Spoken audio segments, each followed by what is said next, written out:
Hey everyone, this is your host Sonia and welcome to Sonia Space. I've created this friendly space to inspire and encourage my listeners throughout their day. On this podcast series, I want to talk about life, relationships, mental health, women empowerment, hardships, and new experiences.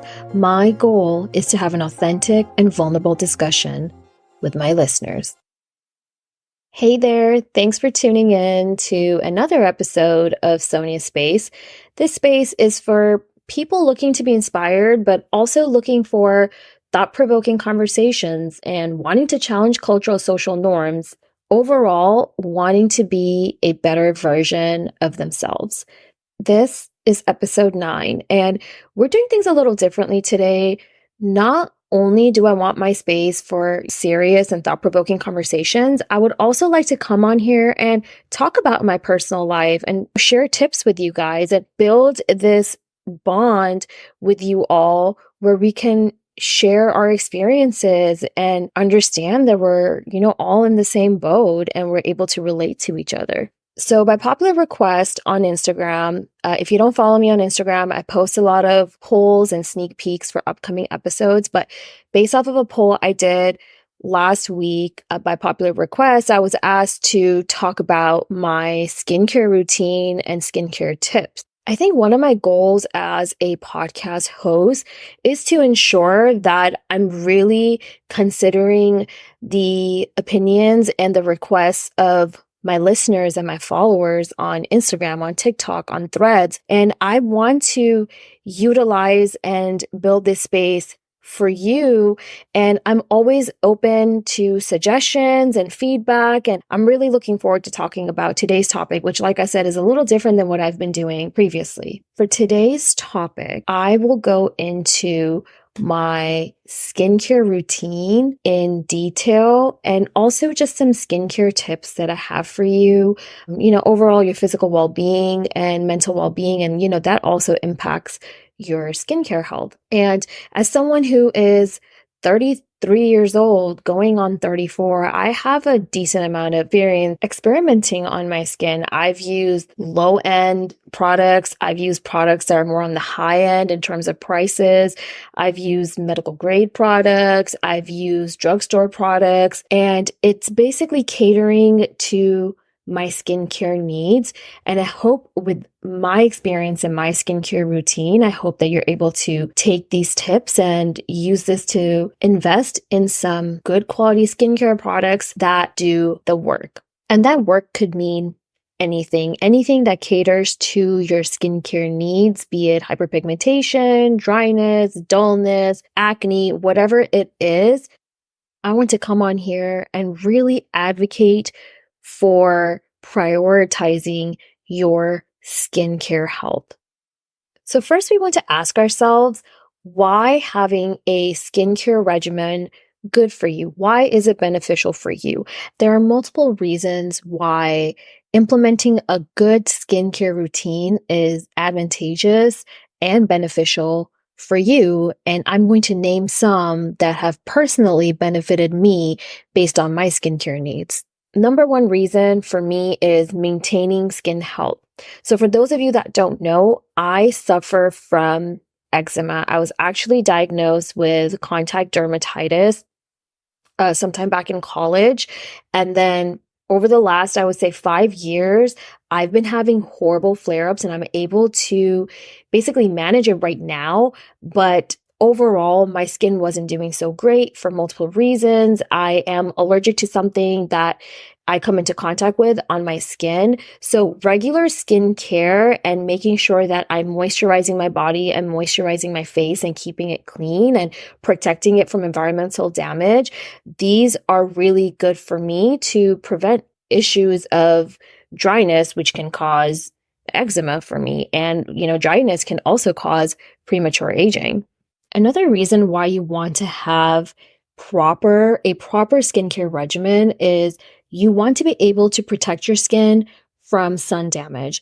And using a sunscreen daily and then trying to reapply throughout the day, it is very vital for your skin. It's a vital component and it protects your skin from harmful UV rays. And as you know, it can cause sunburn, it can cause premature aging, and depending on your type of skin and how much melanin you have in your skin, it can even cause skin cancer. So now is the time to make sure that you're using a sunscreen every day. Another reason why you want to have a proper skincare regimen is you want to be able to protect your skin from sun damage. And using a sunscreen daily and then trying to reapply throughout the day, it is very vital for your skin. It's a vital component and it protects your skin from harmful UV rays. And as you know, it can cause sunburn, it can cause premature aging, and depending on your type of skin and how much melanin you have in your skin, it can even cause skin cancer. So now is the time to make sure that you're using a sunscreen every day. Last but not least, having good skin builds and boosts your confidence. You know, the first thing you do when you see someone is their face. You notice their face. Now, when their face is non-texturized and has a good glow, you come off really confident. So when you take care of your health, your skin looks fresh and glowy and full of life.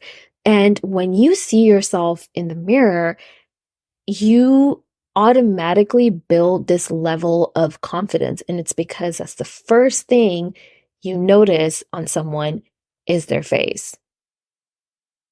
I now want to get into my personal step-by-step skincare routine. I did not start implementing a skincare routine until I was 28. And before then, I wasn't even using sunscreen. I was barely using a moisturizer at that. And I was just using a basic regular drugstore facial cleanser. And once I started implementing a good skincare routine, I've had a lot of people ask me what my skincare routine is based off my age. I am 33 now, and I've been very consistent with my skincare routine. And even when I go to see my esthetician, I usually always get compliments from her that I've been taking really good care of my skin. So I can vouch for my skincare routine. It has done wonders to my skin, and I'm still exploring, I'm still learning. There are certain things that I haven't done to my skin as of yet, such as a chemical peel or Botox, and I will eventually look into this once I reach the age of 35. But right now, whatever I'm doing, it is working for me. So the first thing that I do when I wake up is I don't necessarily wash my face every morning, especially if I've washed my face the night before. I had an esthetician who looked amazing for someone that was in their 60s. She told me not to wash your face too much because it's not good for your epidermis. You're actually taking off those skin cells and drying up your skin. So if you've washed your skin the night before, the following morning, you should just use a cleansing oil or micellar water. So if I haven't washed my face the night before, which is pretty rare, what I do is I start my day off with using micellar water or cleansing oil to just clean off my skin, just the leftover residue from the night before, any dirt or things of that sort. And I immediately then start to use a vitamin C serum or a serum that contains antioxidant. And the best one that I have used so far, I've used Skin Better, I've used some drugstore products, but by far the best one that I have used where I can tell immediate difference, and I do like the way it smells, is the SkinCeuticals ferulic acid. Now, it is a little bit on the pricier side, but it'll last you a good, I would say, 4 to 5 months. It's around $100 something, but you only need a few drops to put on your face, and my face immediately starts to feel tight and supple. And it's really good for hyperpigmentation, which is something that I do have because of the type of skin that I have. And it's really good for brightening. So I always apply that every morning right before my sunscreen. Now, my sunscreen routine, honestly, I am not too picky about my sunscreen. So I have two options. I've been using the Elta MD tinted sunscreen for years. It's a very popular sunscreen because it's kind of tinted and it looks really good and dewy on your skin. So I have been using that for years, but if I'm trying to save a little bit of money, because yes, skincare can get expensive, I have gotten the Innisfree Daily UV Defense sunscreen. So this one doesn't have a white cast and it's a broad spectrum of SPF 36. It smells good and it's not too pricey. I think it's only like $15 or $16 on Amazon. I would have to double check. But I mean, compared to Elta MD, which is closer to $40, this is an alternative and it works really well with my skin. And an add-on to my sunscreen, a supplement, is for when I'm traveling or hiking, I also use the Super Goop spray-on sunscreen that you can reapply to your face. So if I know that my skin's going to get a lot of exposure in the sun, that's when I also use that spray-on sunscreen as well. Next up, I use a moisturizer on my skin. And honestly, I'm also not so picky about having a moisturizer. As long as it moisturizes me enough, it does the work. I'm not picky on a certain product, but there are a few that I have used which I feel like have been good. I go back and forth. One of them is a CeraVe moisturizing cream. Another one that I've used is the Estee Lauder Resilience Multi-Effect Tripeptide Face and Neck Cream. And it also has a little bit of sunscreen, some broad spectrum of SPF 15. The best moisturizer I've ever used, and it's more on the high end, and I did use it for some time where my skin was really dull and dry, is the Zoe Skin Hydrating Cream. That is the best moisturizer I have used in my life. And it's $120, but it is so good for your skin. I only use a little bit and apply to my face at night and also right after my sunscreen, and it works wonders. I haven't used that moisturizer in a while, but I would highly recommend this moisturizer. Another moisturizer that I've heard is really good. I've been referred to that by my esthetician. It wasn't required, but it is more on the high end side. It is the Skin Better Science Trio Rebalancing Moisture Treatment. Apparently, there's a lot of heavy hydration that comes with this moisturizing cream. I think I may invest in this cream later on, but right now, honestly, I'm not too picky about the type of moisturizer I'm using as long as it's doing the work. Throughout the day, I try to make sure that I am drinking enough water. So keeping yourself hydrated is really good for your skin. Every time I go to my esthetician, she knows if I've been drinking enough water or not because my skin starts to look really dull. And sometimes I'm just not good at it. But what has really helped me, which I'm sure has helped a lot of women, the Stanley water bottle. I don't know what it is, but I try to drink 2 or 3 times that bottle every day. Make sure that you stay hydrated from the inside out, and also try to drink water before bed and right when you wake up as well. It's also really good for your skin. For my nighttime routine, I do double cleansing always. So I have 2 options for my double cleanser. Either I use micellar water, which is really good, but if I have a lot of makeup on my face or if I'm just coming home from going out, I first use makeup wipes, and I use the Neutrogena Hydra Boost makeup wipes because it has hyaluronic acid in it and it makes my skin feel so good. So I use that makeup wipe, and then I use a cleanser before I actually wash my face with a foaming cleanser. So I have 2 options of micellar water, and then I also recently started using this Korean skincare product. It is the Face Shop Rice Water Brightening Light Cleansing Oil. So this is a Korean product. It's a gentle but hydrating daily face cleansing oil. And this stuff is just melts all my makeup off my face, the dirt, the makeup, and it feels so good afterwards. Like my skin feels so good. I use that cleanser and then sometimes I use cotton pads to remove it, or sometimes I just use water. That also works. The next step would be to use a facial cleanser. So I have two options. One is the CeraVe foaming face cleanser. You want a foaming cleanser that does a more deeper cleanse, but I don't use it every day because I'm also incorporating another type of cleanser, which is the Acure Brightening Facial Scrub. It's made with sea kelp and French green clay, and it's a really good face scrub, and I use it 2 to 3 times a week, but it really cleans up my skin and smooths out the texture of my skin. You know, be it sometimes I have dry skin, sometimes it's texturized skin, but this is a really good regimen that I've added to my nighttime cleansing routine.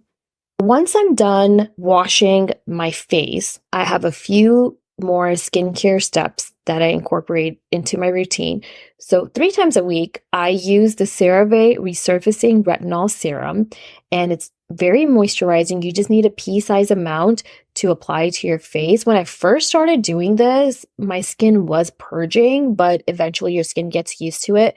I do not use retinoids right now. My doctor has recommended that I don't use it for multiple reasons. So I have resorted to a retinol serum, which is really good for anti-aging and cell turnover. It's really good to bring out that new layer of skin. So retinol is helpful with that process. Another thing I do sometimes is I use the Murad. It's a orange vial. It's the rapid color correcting serum. And anytime I have like a pimple or a scar or any form of hyperpigmentation on my face, man, that stuff does some work. Anytime someone tells me that they have a post-inflammatory mark on their face or like a scar, I always tell them to get this product. So I started using this product about 4 or 5 years ago, and initially they would have hydroquinone as an active ingredient, but they don't anymore because of new FDA regulations, because it is a very strong ingredient, but it still does the work. I feel like it was a little bit better before, but I feel like it does the job, but it takes a little bit longer. It is great for hyperpigmentation. I also use a retinol overnight cream for around my eyes. So around my eye areas. So you cannot use a regular retinol cream, serum, or retinoid cream around your eye area because that layer of skin is very sensitive. So you have to invest in a product where it's safe to use around your eye area. So I got the Skin Better Science IMAX Alpha Ret Overnight Cream. So I use this the days that I'm using the retinol just around my eyes, and then I use the CeraVe retinol cream for the rest of my face. And then I move on to my moisturizer. Like I explained earlier, I don't have a separate moisturizer for nighttime. I just use whatever I use during the day. And then the last thing I use is I ran into this product at Nordstrom. It is the Bigelow Rose Salve. It is a salve for your lips, and it has 10%, just kidding, 1% of rose extract.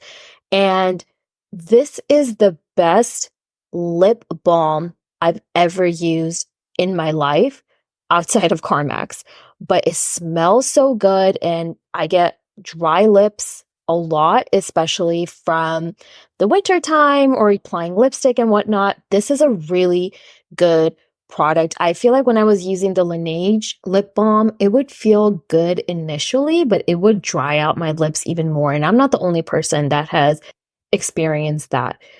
But this is my go-to lip balm now. I'm going to buy a few more of these. Definitely look into it. The Bigelow Rose Salve. It's spelled out as Bigelow. I honestly don't even know if I'm saying this right, but it doesn't matter. It does the work. So that is my step-by-step skincare routine. I would highly recommend that you look into these products. I will actually link these products on my Instagram page. I do want to add that outside of doing my skincare routine at home, I also go get a facial every 3 to 4 months. I do a customized facial. I haven't done a chemical peel as of yet. That is on my to-do list this year, but I definitely want to do a chemical peel on my face. I feel like I'm now at this age where I kind of need it. I have this melasma kind of spot on the side of my eye, which is darkening up. So I would like to get rid of that. So I'm going to start incorporating chemical peels this year.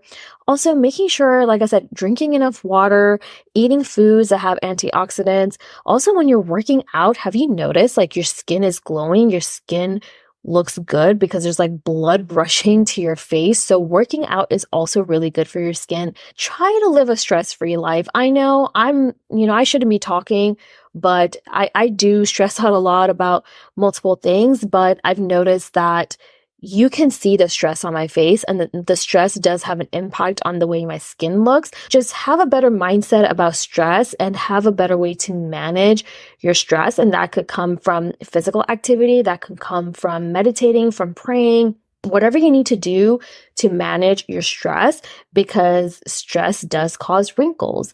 When I'm really stressed out, sometimes I flare up from my eczema. So it's best to maintain a routine, a physical routine, a mental health routine. It all comes together and works together to make sure that our skin is looking good externally. Let's move into our next segment.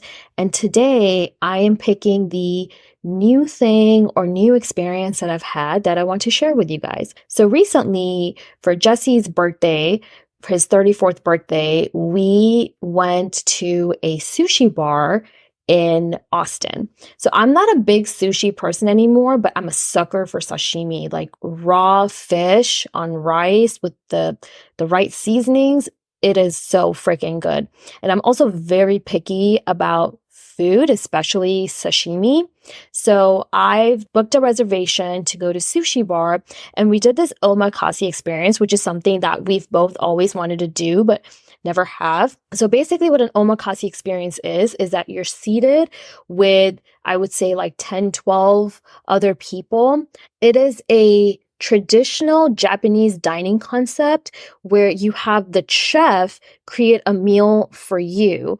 And I looked this up. So omakase actually translates to "I'll leave it up to you" in Japanese, which indicates that diners are leaving the selection of dishes entirely in the hands of the chef. So basically the chef is curating a series of dishes based on the freshest and finest ingredients, depending on the day, depending on the season. And we had like 15 different types of sashimis that we had tried.